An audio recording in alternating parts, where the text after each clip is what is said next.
And right on cue here, the Federal Open Market Committee announcing the latest policy decision. Let's get over to Yahoo Finance's Brian Cheung with the statement details. Brian.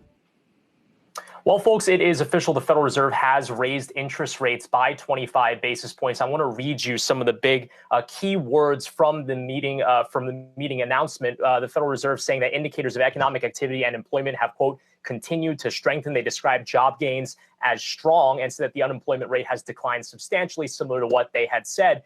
But they noted that inflation remains elevated, reflecting supply and demand imbalances related to the pandemic, higher energy prices, and broader price pressures. And they did say that with the rising inflation, that was the reason why they had to start the process of raising interest rates. Again, this is the first interest rate increase since the pandemic began and also since 2018. Now, some interesting commentary that we got in this statement that's new, referring to the Ukraine war. I want to read you the whole excerpt. Quote, "The invasion of Ukraine by Russia is causing tremendous human and economic hardship. The implications for the U.S. economy are highly uncertain, but in the near term, the invasion and related events are likely to create additional upward pressure on inflation and weigh on economic activity." And that's a big reason why the Federal Reserve has sharply increased their expectations for where they could see inflation going. Keep in mind that this meeting coincided with a round of summary of economic projections. This is something the Fed releases on a quarterly basis.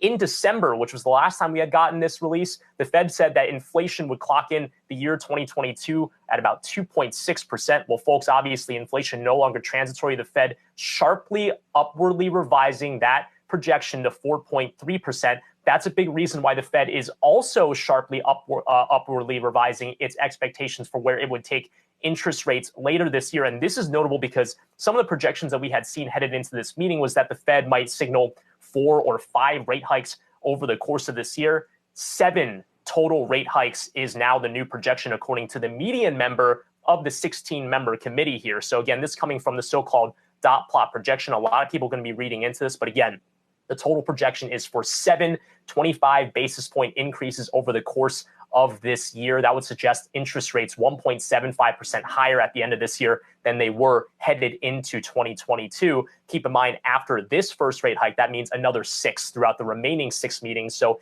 if you wanted to pace that out, that would be about 125 basis point hike through the remainder of each of the 6 next meetings on this calendar. And a little bit of palace intrigue with regards to the announcement here. It wasn't a unanimous decision. St. Louis Fed President James Bullard actually dissenting from this decision. He said in a policy statement that he would have preferred a double interest rate bump of 50 basis point in that meeting. Didn't happen. It was only 25 basis points. And the last point I want to make here before I promise to shut up is that the Fed did make an announcement, or rather teed up the possible announcement of a balance sheet reduction. They said that would likely come in coming meetings. So maybe teeing up a May or perhaps a June announcement of the Fed starting to actually shrink its $9 trillion balance sheet. But again, the big headline, the Fed raising interest rates by 25 basis points this afternoon. Yeah, Brian, while we have you, and stick with us for a hot second, because as you mentioned, the tapering of some of those holdings, reduction in the Treasury securities, agency debt as well, and some of the mortgage-backed securities, that upcoming at a coming meeting, what do you expect the velocity of some of that tapering to look like in the future, in addendum with some of the rate policy that they're going to be moving forward with very clearly? Yeah, well, they're shying away from the minutia of the details of a possible balance sheet, what they call a balance sheet runoff. And we have to kind of remember exactly what we're talking about here. During the depths of the pandemic, the Fed snatched up trillions of dollars in agency mortgage-backed securities and U.S. Treasuries. The whole point is essentially to signal to financial markets, look, we got you during this period of time. Obviously, now with inflation rampant, the Fed is trying to pull its broad support. So undoing that balance sheet policy would be allowing a lot of the trillions of dollars that it's accumulated to start to roll off of its balance sheet. Now, the pace by which they would do that is very much an unknown because there are a few ways you could do this. For example, you could just let the assets that you purchased that have a maturity date to simply just fall off the balance sheet once it hits its final maturity date.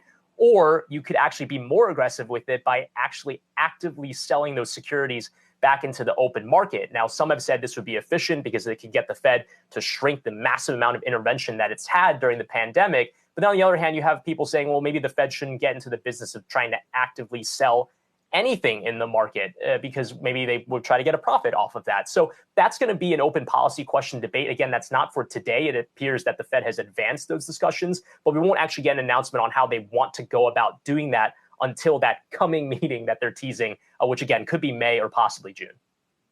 Well, quite the start indeed. Thanks to our very own Brian Cheung there.